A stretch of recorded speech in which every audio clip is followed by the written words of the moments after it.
నేడు AP cabinet సమావేశం జరగనుంది. ఎస్ఐపిబి సమావేశంలో చర్చించిన 2,00,000 కోట్ల పెట్టుబడులు ప్రోత్సాహకాలకు కేబినెట్ ఆమోదం తెలపనుంది. పరిపాలనా సంస్కరణలు, సంక్షేమంతో పాటుగా అమరావతి నిర్మాణ పురోగతికి అవసరమైన నిర్ణయాలపైన చర్చించనున్నారు.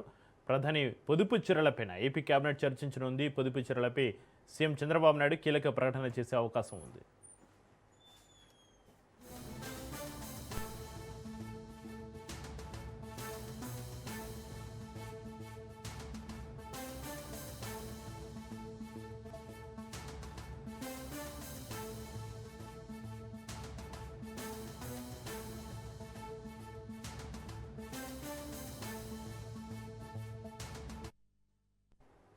నేడు ఏపీ కేబినెట్ సమావేశం జరగనుంది. ఎస్ఐపిబి సమావేశంలో చర్చించిన 2,00,000 కోట్ల పెట్టుబడులు ప్రోత్సాహకాలకు కేబినెట్ ఆమోదం తెలపనుంది.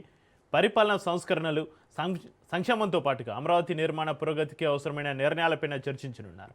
ప్రధాని పొదుపు చర్యలపైన ఏపీ కేబినెట్ చర్చించనుంది. పొదుపు చర్యలపైన సీఎం చంద్రబాబు కీలక ప్రకటన చేసే అవకాశం ఉంది.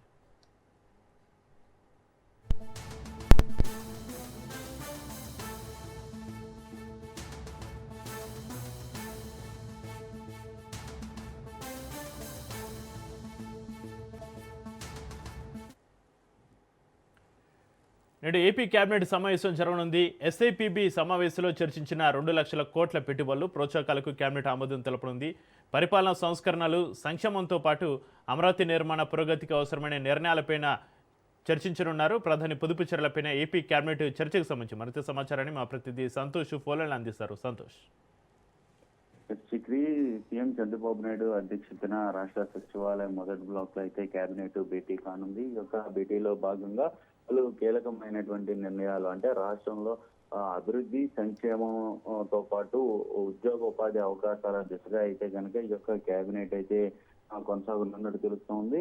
ఈ సమావేశంలో 17వ ఎస్ఐపికి ఆమోదించినటువంటి ప్రతిపాదనలు ఏవైతే ఉంటాయో వాటికి సంబంధించినటువంటి అంశాలన్నీ కేబినెట్ లో చర్చించి అనంతరం అయితే కనుక వాటికి ఆమోదం తెలుపుతున్నట్టు తెలుస్తా ఉంది. మొత్తంగా అయితే 25 ప్రాజెక్టులకు సంబంధించినటువంటి 2,00,000 కోట్ల పెట్టుబడుల వరకు కూడా ఈ రోజు కేబినెట్ లో అయితే ఆమోదం తెలుపుతున్నట్టు కూడా తెలుస్తా ఉంది. అంటే భారీ స్థాయిలో పెట్టుబడులు రావడంతో పాటు వేలాది ఉద్యోగ అవకాశాలు వస్తున్నాయన్నటువంటి ప్రభుత్వం భావించినటువంటి నేపథ్యంలోనే ఇటు విశాఖపట్నం నుంచి దాదాపు రాయలసీమ ప్రాంతాల్లో ఏవైతే పెట్టుబడులు వచ్చేటువంటి ప్రాజెక్టులు ఏవైతే ఉంటాయో వాటికి భూ కేటాయింపులతో పాటు కీలకమైనటువంటి అంశాలపై కూడా చర్చించి ఈ రోజు కేబినెట్ లో అయితే ఆమోదం తెలుపుతున్నారు. దీనిలో భాగంగా ఇటు భారీ సోలార్ పవర్ ప్లాంట్ ఏర్పాటుకి అయితే కనుక కేబినెట్ అయితే ఆమోదం తెలపనున్నట్టు కూడా తెలుస్తా ఉంది. ఎందుకంటే ఇటు రాయలసీమ ప్రాంతాన్ని మరింత అభివృద్ధి చేసే దిశగా అయితే కనుక కూటమి ప్రభుత్వం యోచిస్తున్నటువంటి నేపథ్యంలోనే ఇటు సోలార్ కావచ్చు, అదేవిధంగా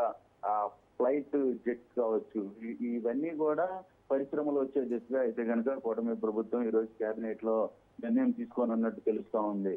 అయితే మరోవైపు ఈ యొక్క కేబినెట్ అనంతరం తాజా రాజకీయ పరిస్థితులు కావచ్చు, అదేవిధంగా మహానాడు ఇటువంటి అంశాలపై కూడా చర్చించే అవకాశాలు ఎక్కువగా కనబడతా ఉన్నాయి. ప్రజల్లోకి అభివృద్ధి సంక్షేమాన్ని ఏ విధంగా తీసుకెళ్లాలి, ఏ ప్రభుత్వ కార్యక్రమాల్లో ఎలా ముందుకు వెళ్ళాలి, ప్రభుత్వం చేస్తున్నటువంటి కార్యక్రమాలు కావచ్చు, అదేవిధంగా సంక్షేమ అమలు కావచ్చు, అభివృద్ధి అటువంటి అంశాలు కావచ్చు, ఇటువంటి అంశాలన్నింటినీ ప్రజల్లోకి ఏ విధంగా ముందుకు తీసుకెళ్లాలి, ఇటువంటి అంశాలపై కూడా సుదీర్ఘంగా ఈరోజు కేబినెట్ అనంతరం చర్చించే అవకాశాలు ఎక్కువగా కనబడతా ఉన్నాయి. ముఖ్యంగా ప్రజాప్రతినిధులు ప్రతి ఒక్కరూ మోదీ పిలుపు మేరకు ఆదర్శంగా నిలవాలి అంటూ కూడా సీఎం చంద్రబాబు నాయుడు ఈ రోజు చర్చించే యోచనలో ఉన్నట్టు తెలుస్తా ఉంది. ఎందుకంటే పెట్రోల్, డీజిల్ సంక్షోభం వస్తున్నటువంటి నేపథ్యంలోనే వాటిని అధిగమించి ప్రజాప్రతినిధులు ప్రజలకి ఆదర్శంగా నిలిచే దిశగా అయితే కనుక అడుగులు వేయాలి అంటూ కూడా సీఎం చంద్రబాబు నాయుడు సూచనలు చేసే అవకాశాలు ఎక్కువగా కనపడతా ఉన్నాయి. మరోవైపు డిప్యూటీ సీఎం పవన్ కళ్యాణ్ సైతం కూడా ఈ యొక్క కేబినెట్ సమావేశానికి హాజరవుతున్నటువంటి నేపథ్యం. అంతేకాకుండా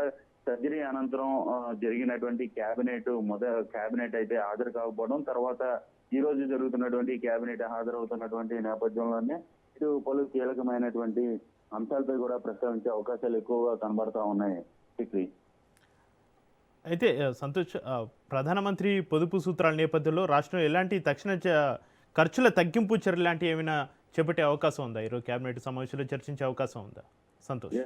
ఏదైతే కేబినెట్ సమావేశం అనంతరం కూడా అంటే ప్రాజెక్టులకు సంబంధించినటువంటి అంశాల ఆమోదం అనంతరం కూడా ఈ యొక్క మోదీ పిలుపు మేరకు ఏదైతే 8 అంశాలు కీలకమైనటువంటి అంశాలు ఏదైతే ఉన్నాయో వాటన్నిటినీ కూడా తూచా తప్పకుండా రాష్ట్రంలో అమలు చేసేందుకు కూటమి ప్రభుత్వం సిద్ధమవుతున్నటువంటి యోచనలో ఉన్నట్టు తెలుస్తా ఉంది. ఇటు బంగారం కొనుగోలు దగ్గర నుంచి పెట్రోల్ డీజిల్ వినియోగం వరకు కూడా ఏ విధంగా ప్రణాళికలు సిద్ధం చేయాలి, కార్యాచరణ ఏ విధంగా రూపొందించాలి అన్న దానిపై అయితే కనుక ఈ రోజు కేబినెట్ లో అయితే నిర్ణయం తీసుకోనున్నట్టు కూడా తెలుస్తోంది. ఈ నిర్ణయం అనంతరం సీఎం చంద్రబాబు నాయుడు ఒక కీలకమైనటువంటి ప్రకటన సైతం చేసే యోచనలో ఉన్నట్టు కూడా తెలుస్తోంది. ఇటు ఇప్పటికే కొంతమంది ప్రజాప్రతినిధులు సైతం కాన్వాయిలు తగ్గింపులు చేసి ఇటు ఆదా చేయడం, అదే విధంగా మరోవైపు బంగారం కొనుగోలు అంశాలపై కూడా పలు కీలకమైనటువంటి నిర్ణయాలు అయితే తీసుకోనున్నట్టు తెలుస్తోంది. అదేవిధంగా వర్క్ ఫ్రం హోమ్ విధానాన్ని అయితే గనక అమలు చేసే దిశగా అయితే గనక ఇటు ప్రభుత్వం ఉన్నట్టు కొంత సమాచారం అందుతా ఉంది. దీనికి సంబంధించి కూడా ఒక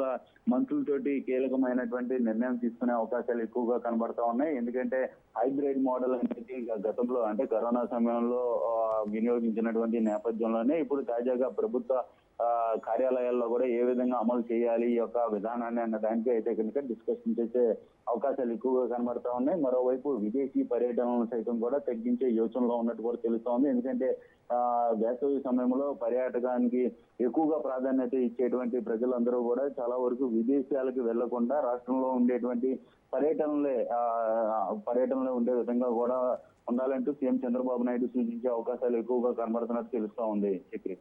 రైట్, థ్యాంక్ యూ సంతోష్.